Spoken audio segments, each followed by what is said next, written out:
Hi everybody, so today we're going to be making a Christmas wreath, and there's so many different ways that you can make a wreath. My favourite way is to use a willow base and just add things along to it. You know, I use pine and holly, you can use cotoneaster, there's loads of different trees that you can use.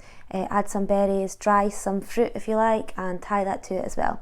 So you can make your wreath completely free of all plastics, and if you are sensible, you can forage it in a wide area and have no adverse impact on wildlife.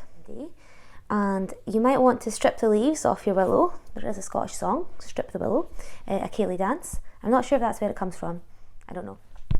So in order for me to show you how to make the willow wreath, I usually push it against my tummy, and I bend it a bit first to make sure it's nice and malleable, and I usually push it against my tummy, and then you can, that helps you get the circle shape. And then I put my hands underneath and grab the next bit of willow just to pull it round so you've got like this hoop shape.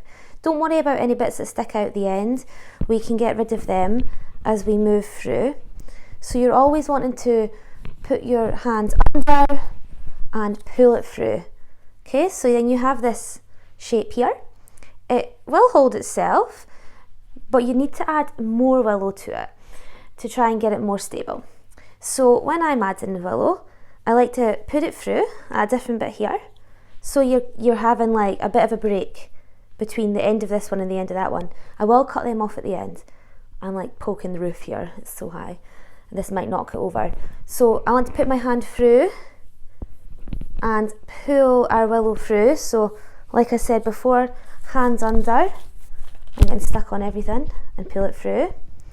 Okay, again, hands under and pull it through. This one's not the most malleable bit, so it's getting a bit of a kink in it, but that's all right, we can work with that. So hands under, pull it through. If you're feeling like you're getting out of shape, push it against your tummy again, and you're just weaving. So this is willow weaving. You're just weaving your willow round and round, and you're going to just keep adding it until you have your finished product. Okay, so once you're finished with your willow, you'll get something that looks a bit rustic like this. I don't know how many branches I've added here, but you can add quite a number. Try not to go for ones that are too woody, so I've chosen a really woody one here to start with. Usually I wouldn't go for one that's quite as woody as that. You want them to be more malleable, but it does work out if you put enough around it. So next is to tidy it up. What I like to do sometimes, and if it's your first time making a willow wreath, you might want to tie some string around it. I like to use twine or wool or anything like that that'll keep it in place, because you're not going to see this when you start adding things to your wreath, and that means as well you can tuck things into it. So you can tie things onto the string and tuck things onto it, and it'll keep it in place if you've never made one before. This will stay in place, it'll be fine, I don't need to tie anything around it. And you can make smaller ones to make crowns if you want to make like flower crowns or anything like that. You can make smaller ones of these.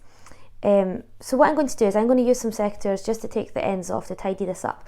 But I would, if I was you and it's your first time using it, tie something around that to keep it from springing out.